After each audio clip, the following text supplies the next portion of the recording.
사랑하는 성도 여러분, 예수님은 열정을 가지셨던 분입니다. 열정을 가지고 우리 영혼들을 사랑하셨고 또 귀한 사역을 펼치셨습니다. 예수님은 십자가를 앞두고 우리에게 열정을 보여주셨습니다. 예수님은 모든 일에 항상 기도를 앞세우셨다라는 것입니다. 그리고 예수님은 지체들의 연약함을 그대로 수용하셨습니다. 그리고 자신의 고민을 지체들과 함께 공유하셨습니다. 그리고 늘 하나님과 일체감을 이루셨습니다. 그리고 하나님이 원하시는 일을 반복적으로 행하셨습니다. 그리고 하나님의 목적에 충실한 삶을 사셨고 자신에게 주어진 고난의 상황을 회피하지 않고 당당하게 나가셨습니다. 예수님은 고난을 앞두고도 이와 같은 열정을 우리에게 보여주셨습니다. 그리고 우리 주님께서는 십자가상에서 우리에게 열정을 보여주셨습니다. 우리 주님은 모든 수모와 유혹을 견디셨습니다. 그리고 절망 가운데 있는 자에게 소망을 인식하게 하셨습니다. 그리고 다른 이들에게 그들로 하여금 하나님께 영광을 돌리게 했습니다. 그리고 자기 자신을 하나님께 위탁한 삶을 사셨고 하나님께서 원하시는 의의 길을 걸어가셨습니다. 바로 예수님께서 이와 같은 열정으로 우리에게 본을 보이셨고 우리로 하여금 열정적인 삶, 열정적인 신앙생활을 하기를 말씀하십니다. 그리고 로마서 12장 11절은 우리에게 이렇게 교훈합니다. 같이 한 목소리로 읽겠습니다. 부지런하여 게으르지 말고 열심을 품고 주를 섬기라. 우리 그리스도인들은 부지런하여 게으르지 말고 열심을 품어야 된다는 것입니다. 성실한 믿음의 생활, 열심을 품고 열정적으로 믿음의 길을 걸어가야 된다는 것입니다.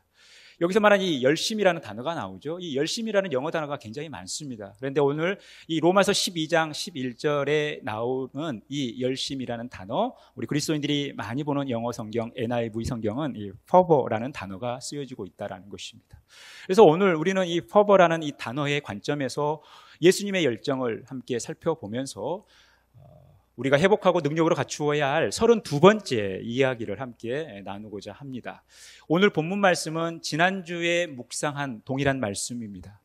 예수님께서 보여주신 그 열정을 이제 오늘 다른 관점에서 함께 살펴보면서 우리의 삶 가운데 그대로 적용해 가보자 합니다. 여러분, 주님의 열정은 첫 번째, 자신에게 해를 가하는 자들을 용서하셨다라는 것입니다. 첫 번째, 주님의 열정은 자신에게 해를 가하는 자들을 용서하시는 것으로 나타났다라는 것입니다. 자신에게 해를 가하는 자들을 용서하고 사랑하시는 그 모습을 우리에게 보여주셨다라는 거예요.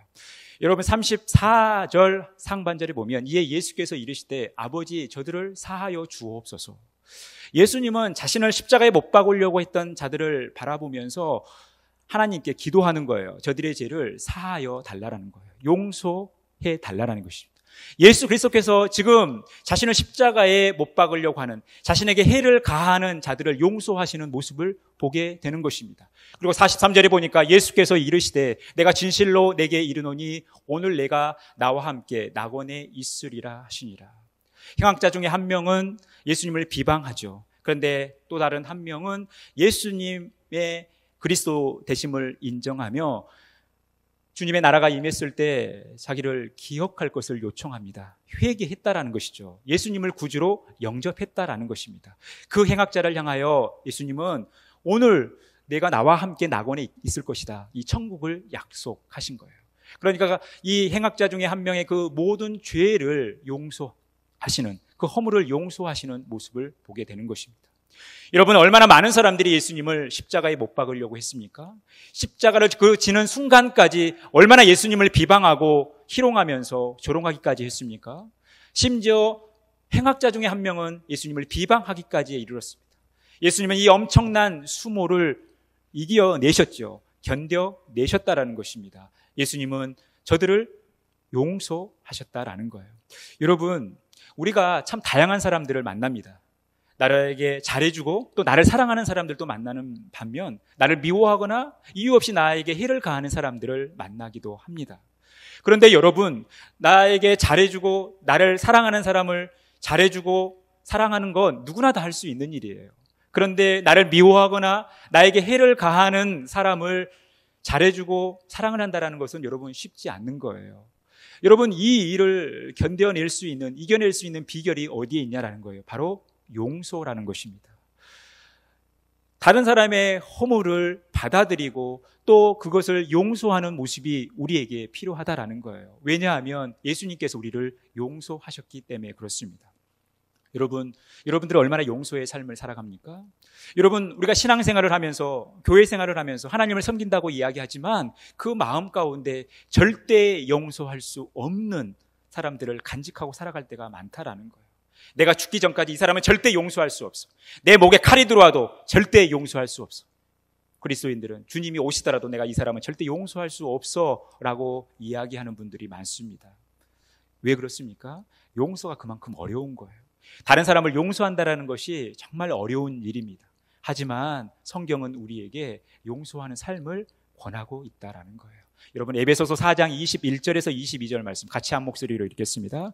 너희는 모든 악독과 노함과 분냄과 떠드는 것과 비방하는 것을 모든 악의와 함께 버리고 서로 친절하게 하며 불쌍히 여기며 서로 용서하기를 하나님이 그리스도 안에서 너희를 용서하심과 같이 하라. 여러분, 우리는 모든 악독과 노함과 분냄과 떠드는 것과 비방하는 것, 이것을 모든 악의와 함께 버리라는 거예요. 우리가 악독을 품고 노하고 분내고 떠들고 비방하는 삶을 살아서는 안 된다라는 것입니다. 이것을 버려야 된다라는 거예요. 뿐만 아니라 누군가가 나에게 악독과 노함과 분냄과 떠들고 비방하고 하는 이런 일들을 나에게 행할 때 여러분 어때요? 우리가 화가 나죠. 마음이 상하죠. 그래서 어떻게 합니까? 그 뒤로 돌려주려고 하죠. 그런데 그렇게 살지 말라라는 거예요. 다른 사람이 나를 비방하고 노하고 비판한다 할지라도, 나를 욕한다 할지라도, 나를 정죄한다 할지라도 똑같이 그렇게 대하지 말라라는 거예요. 오히려 친절하게 대하라는 거예요. 오히려 관용을 베풀라는 거예요. 오히려 용서하는 삶을 살아가라는 거예요. 주님께서 우리를 용서하셨기 때문에 우리도 그렇게 용서하는 삶을 살아야 된다는 거예요. 예수님은 자신에게 해를 가하는 많은 사람들을 용서하신 거예요. 그들을 바라보시면서 용서의 삶을 살아가셨다라는 거예요. 그래서 우리가 지금 이 자리에 구원함을 받고 예배할 수 있는 거 아닙니까? 이 하나님의 용서가 있었기 때문에, 예수 그리스도의 용서가 있었기 때문에 지금 우리가 이렇게 좋은 예배당에서 좋은 분들과 함께 예배할 수 있는 것입니다. 여러분, 그래서 우리가 용서하기 힘든 삶을 우리가 산다 할지라도 용서해야 하는 거예요. 마태복음 6장 15절, 너희가 사람의 잘못을 용서하면 너희 하늘 아버지께서도 너희 잘못을 용서하시려니와 너희가 사람의 잘못을 용서하지 아니하면 너희 아버지께서도 너희 잘못을 용서하지 아니하시리라. 여러분, 우리가 다른 사람을 용서하는 삶을 살아야 돼요. 용서하지 않으면 우리도 하나님으로부터 용서받을 수 없다라는 것입니다. 여러분, 우리는 누구나 다 실수를 해요. 우리가 누구나 다 실수를 하거나 잘못을 한다는 것은 무엇입니까? 우리가 누구나 다 다른 사람을 용서할 처지에 놓이거나 용서를 받아야 할 처지에 놓인다라는 거예요. 그러니까 누구나 다 그런 처지에 놓이게 된다라는 것입니다. 내가 누군가를 용서해야 할 처지에 놓이기도 하지만 내가 누군가의 용서를 받아야 할 처지에 놓이기도 한다라는 거예요.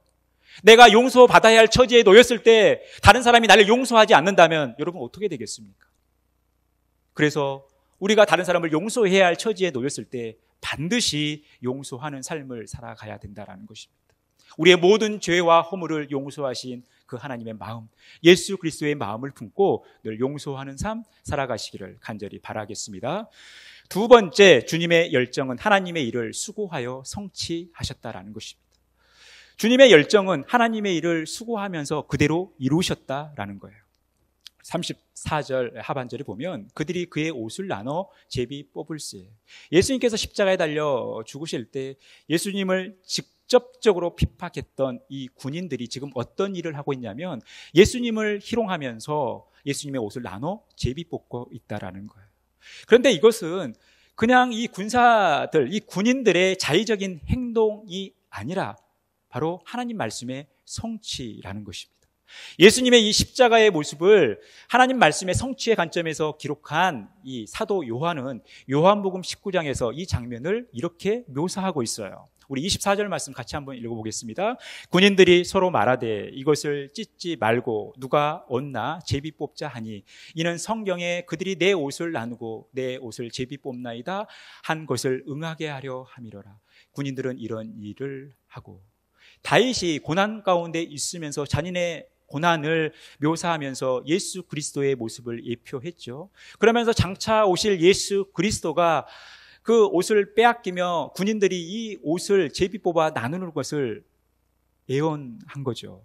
그 약속의 말씀이, 그 구약의 말씀이 그대로 성취되어진 거예요.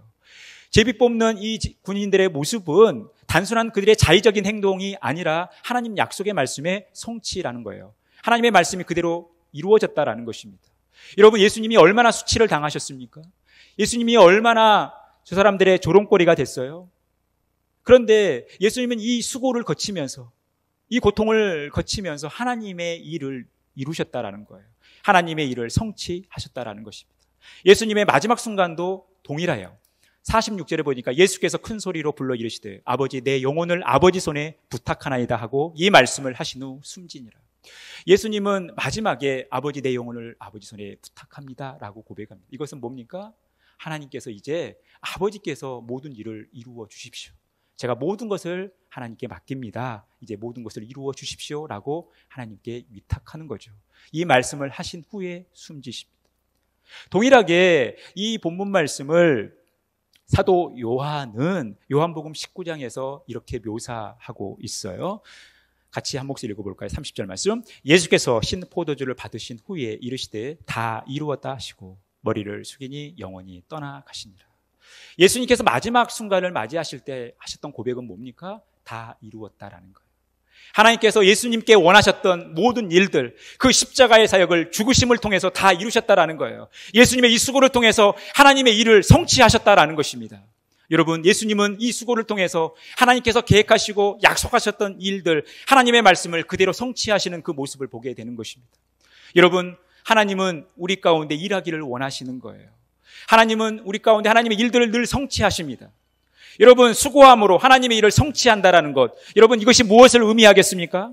우리가 수고함으로 하나님의 일을 성취한다라는 것을 경험하는 것은, 여러분, 우리가 그 비결이 어디에 있겠습니까? 데살로니가 전서 2장 24절에서 25절 말씀, 우리 같이 한 목소리 읽겠습니다. 너희를 부르시는 이는 믿으시니 그가 또한 이루시리라. 형제들아, 우리를 위하여 기도하라.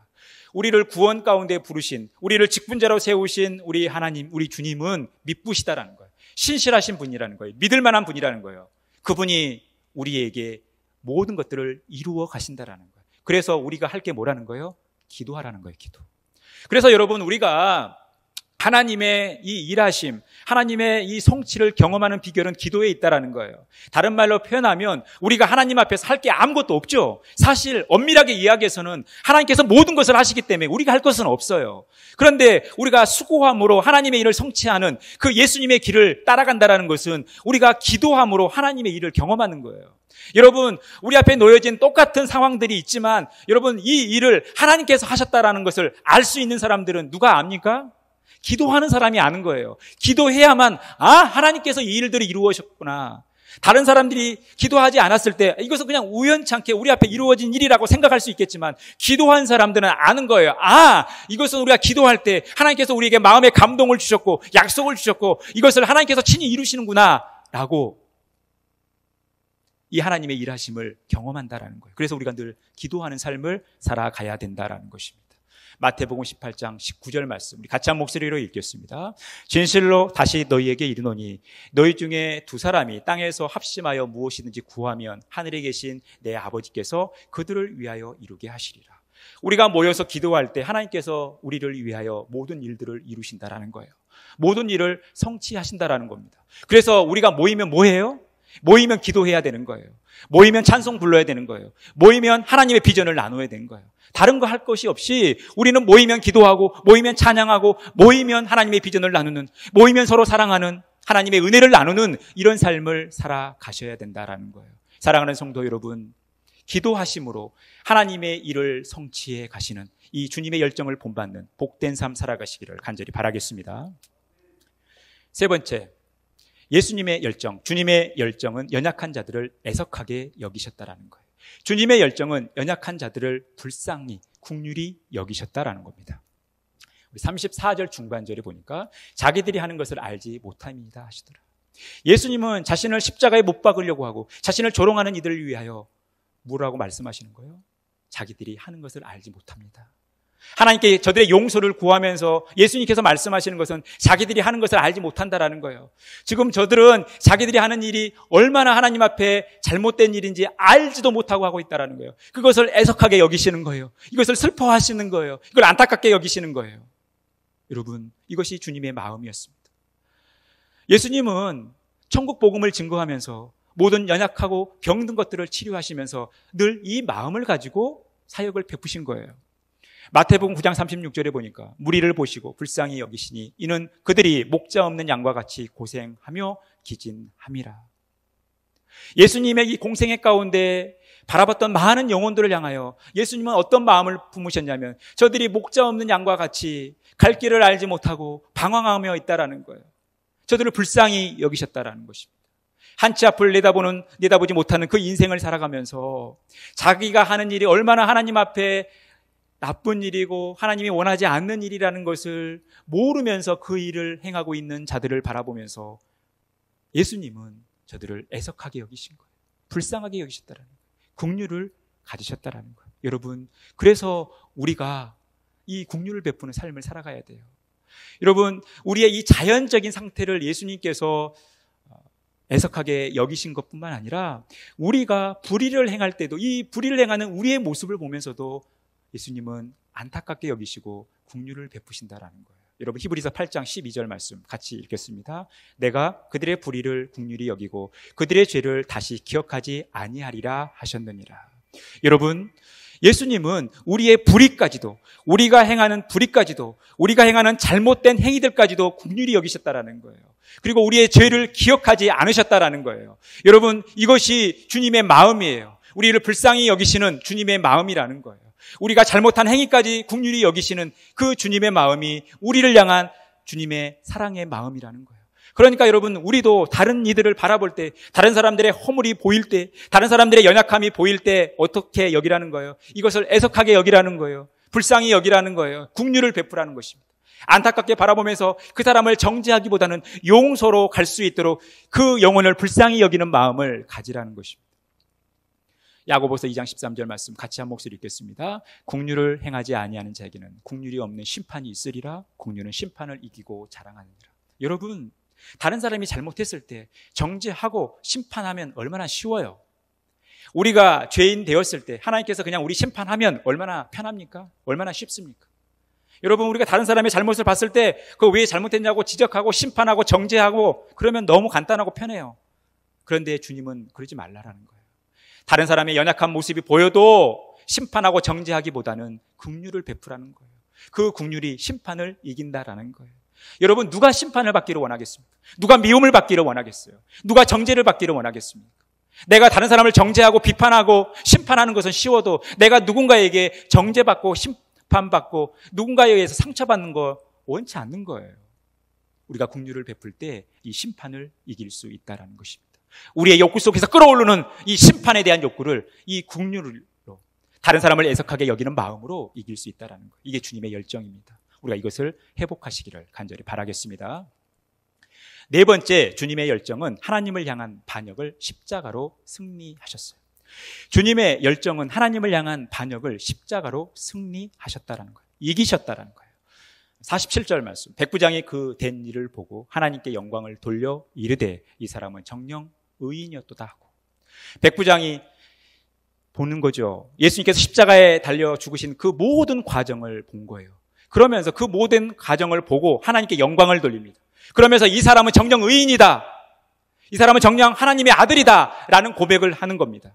여러분, 예수님께서 십자가에 달려 죽으실 때 많은 사람들이 어떻게 얘기했어요? 내가 만일 하나님이 택하신 그리스도라면, 내가 만일 유대인의 왕이라면 이렇게 해보라는 거예요. 심지어 행악자도 그 한 명도 예수님을 비방하면서 내가 그리스도가 아니냐라는 질문을 던집니다. 그러면 여러분, 이 이야기는 뭐예요?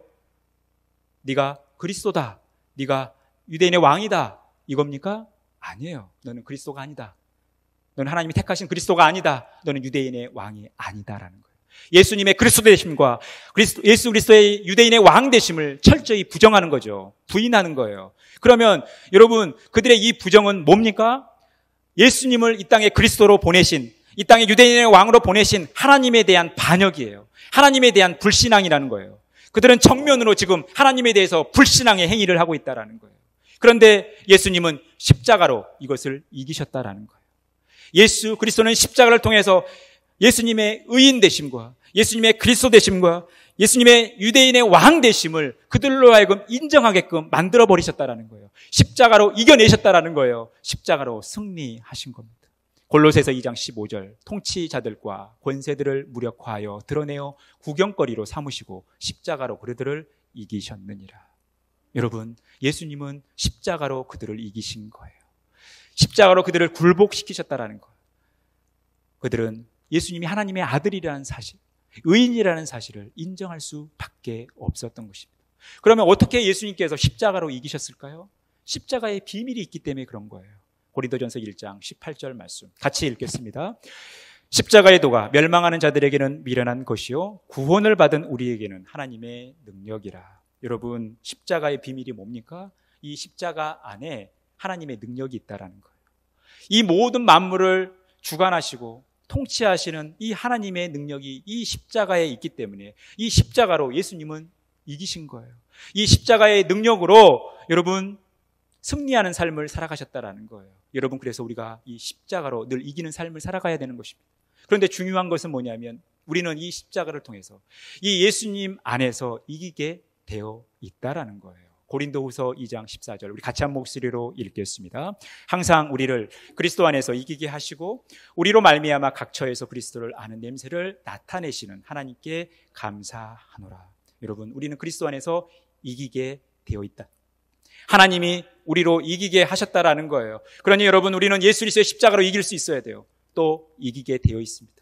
여러분, 우리는 믿음으로 이기는 거예요.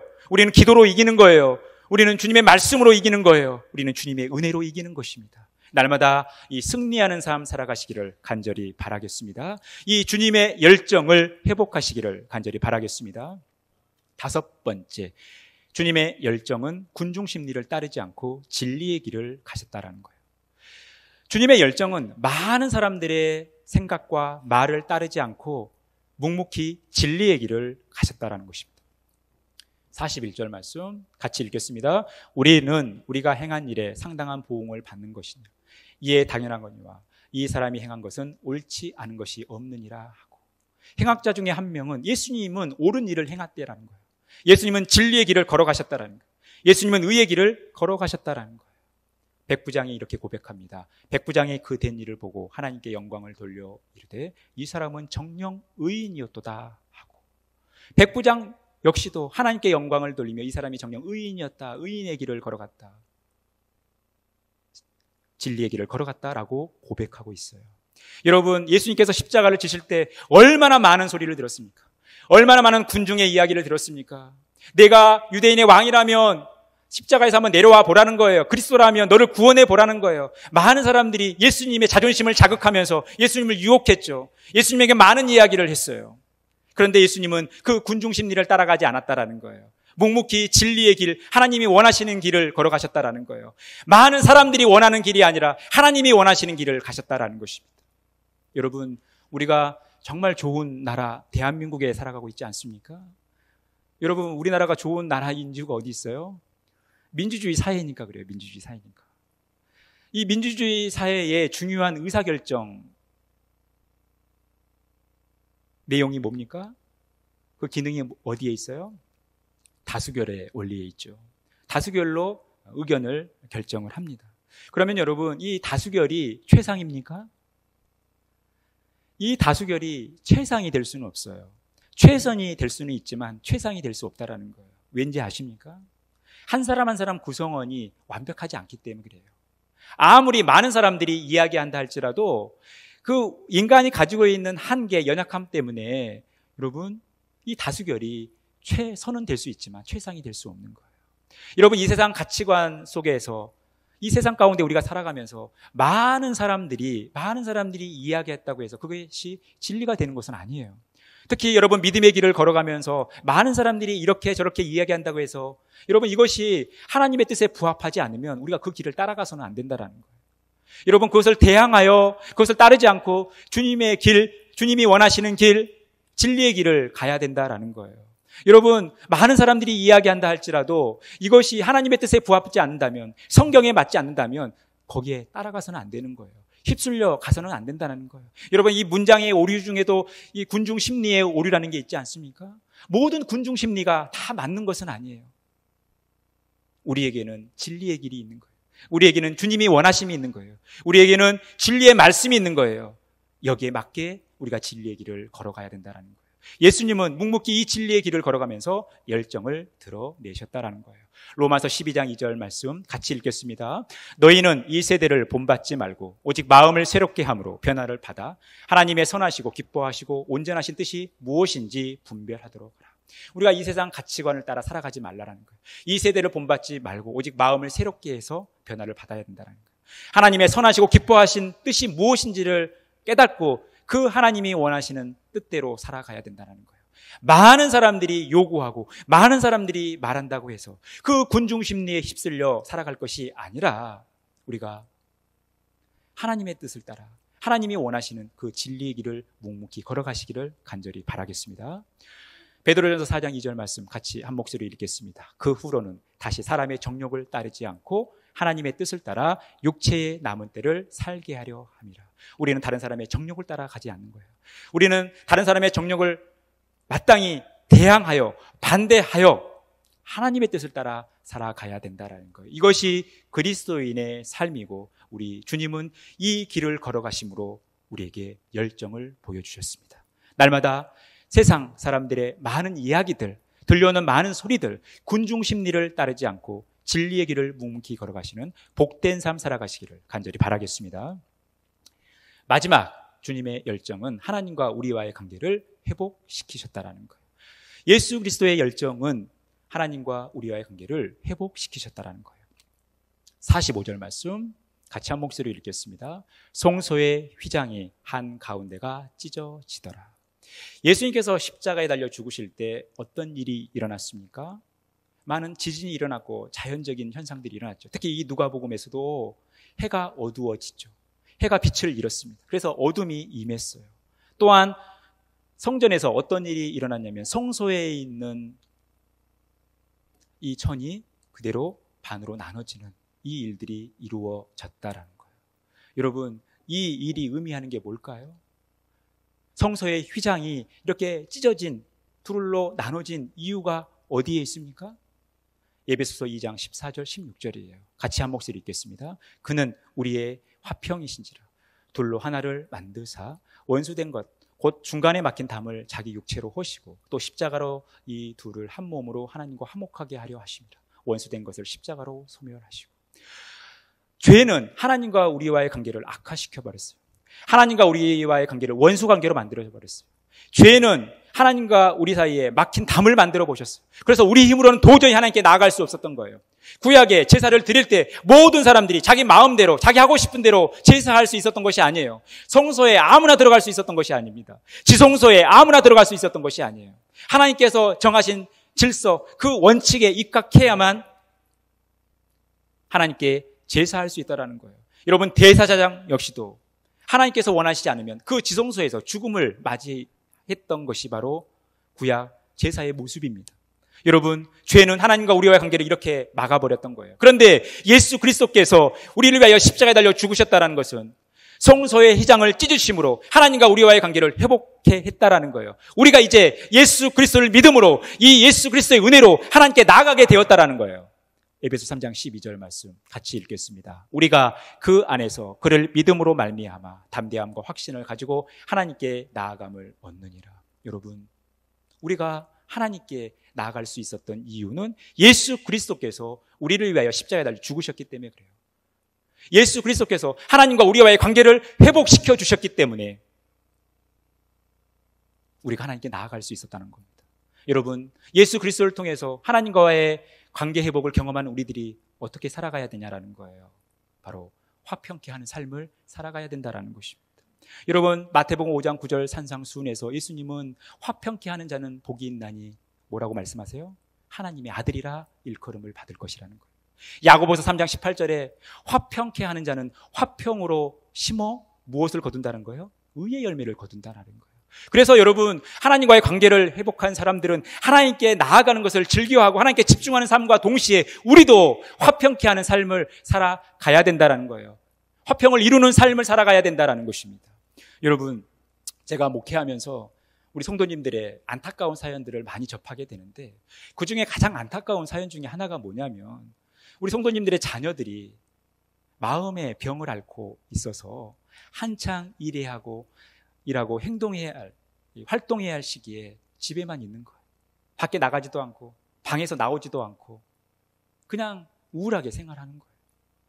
그런 분들이 참 많습니다. 그러면 여러분, 20대, 30대, 40대 우리가 얼마나 왕성하게 활동할 때입니까? 우리가 얼마나 왕성하게 일할 때예요? 얼마나 역동적으로 움직일 때입니까? 그런데 마음의 병을 앓고 있어서 그냥 집에만 있는 거예요. 방에만 있는 거예요. 얼마나 안타까워요. 그런데 그분들의 공통점이 뭐냐면, 학교에서 학교 생활할 때 왕따를 당한 거예요. 학교에서 집단 왕따를 당하면서 마음의 병이 찾아온 거예요. 그래서 그 이후에 정상적인 삶을 살지 못하는 거예요. 여러분, 우리의 문화 중에 반드시 없어져야 할 문화가 이 왕따 문화 아닙니까? 요즘 우리 아이들이 얼마나 지능적으로 왕따를 시킵니까? 한 아이를 정하고 이 아이를 왕따시키기 위해서 이제 집단 왕따를 시키는데, 거기에 참여하지 않으면 그 친구도 왕따를 시켜버리는 거예요. 그러니까 할 수 없이 왕따시키는 일에 참여하는 거예요. 나도 왕따 당하기 싫으니까.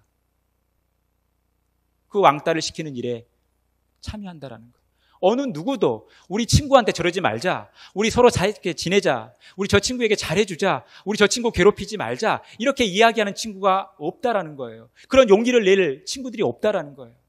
왜요? 나도 왕따 당하니까. 그게 두려우니까. 여러분, 학교뿐입니까? 우리 직장에 가서 직장 안에, 회사 안에 이런 왕따 문화 없습니까? 여러분, 심지어 교회 안에도 왕따 문화가 있는 거예요. 그래서 이것 때문에 상처받고 괴로워하는 분들이 있는 거예요. 여러분, 이 왕따는 한 인생의 모든 것을 결정할 수 있는, 한 사람의 인생을 망칠 수 있는 아주 위험한, 하나님이 싫어하는 일이에요. 여러분, 사람들이 모이는 곳에 왜 갈등이 없겠습니까? 사람들이 모이는 곳에 왜 문제가 없겠어요? 서로 가치관이 다르고 생각이 다르고 그동안 살아온 삶의 문화가 다른데, 경험이 다른데 어떻게 문제가 발생하지 않겠어요? 항상 문제가 발생할 갈등의 요소가 반드시 존재하는 거예요. 그런데 중요한 것은 뭐냐면, 우리가 이 갈등의 요소 속에 있지만 얼마나 화평을 추구하는 삶을 살아가냐는 거예요. 다른 사람이 또 다른 사람을 오해할 때 얼마나 그 오해를 풀어주고 말을 잘 전달하고 저 사람의 좋은 점을 이야기해 주면서 오해하지 않도록 서로 화평을 이루도록 우리가 힘쓰냐라는 거예요. 우리가 이렇게 화평케 하는 삶을 살아가야 된다는 거예요. 왕따시키는 일에, 다른 사람을 모욕하는 일에 합세하여 똑같은 길을 걸어가서는 안 된다는 거예요. 정말 헤어날 수 없는 엄청난 상처와 고통을 안기는 거예요. 여러분, 우리가 이 공동체 안에서 화평을 추구하는 삶, 화평케 하는 삶을 살아가셔야 된다는 거예요. 그래서 우리가 하나님의 아들이라 일컬음을 얻어야 된다는 것입니다. 우리가 이 화평을 심어서 의의 열매를 거두셔야 된다는 거예요. 그래서 하나님께 영광을 돌리셔야 된다는 겁니다. 로마서 14장 18절에서 19절 말씀 우리 같이 한 목소리로 읽겠습니다. 이로써 그리스도를 섬기는 자는 하나님을 기쁘시게 하며 사람에게도 칭찬을 받느니라. 그러므로 우리가 화평의 일과 서로 덕을 세우는 일을 힘쓰나니. 여러분, 우리는 예수 그리스도를 믿는 하나님의 자녀들, 하나님의 백성들이에요. 당연히 우리는 하나님을 기쁘시게 하는 삶을 살아야 돼요. 그런데 여기에 머물러 있어서는 안 됩니다. 사람들에게도 칭찬을 받아야 돼요.